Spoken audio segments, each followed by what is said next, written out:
মুর্শিদাবাদের রঘুনাথগঞ্জে হওয়া রামনবমীর মিছিলে হামলা পাল্টা হামলার অভিযোগে রণক্ষেত্র হয়ে ওঠে। এই ঘটনায় ইতিমধ্যেই আরএসএস নেতা কিংসুক সরকার সহ গ্রেপ্তার ৩০ জন। গ্রেপ্তার হিন্দুত্ববাদী দলের নেতা বাবাই চক্রবর্তী। এদিনই ইটবৃষ্টি, ভাঙচুর, অগ্নিসংযোগের ঘটনায় ৪০টি দোকান ক্ষতিগ্রস্ত হয়। এখনো পর্যন্ত এলাকায় চলছে পুলিশের টহলদারি। ঘটনাস্থলে মোতায়েন পুলিশ, র্যাব। এই দাঙ্গা নিয়ে রীতিমতো ক্ষোভ প্রকাশ করেন মুখ্যমন্ত্রী মমতা বন্দ্যোপাধ্যায়। তিনি বলেন, চতুর্থবারের জন্য সরকার হলে কোনো অভিযুক্ত ছাড় পাবে না। জিজ্ঞেস করুন, কারো বাড়ি ভাঙচুর করার অধিকার তোমাদের কে দিল? রঘুনাথগঞ্জের দাঙ্গা করার অধিকার তোমাদের কে দিল?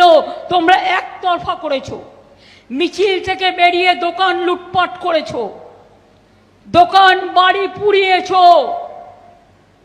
আজ না হলেও কাল তোমাদের একটাকেও ছাড়বো না।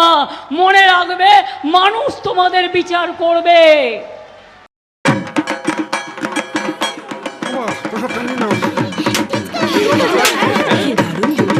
কার চয়েস দেখো, মহিষাসুর।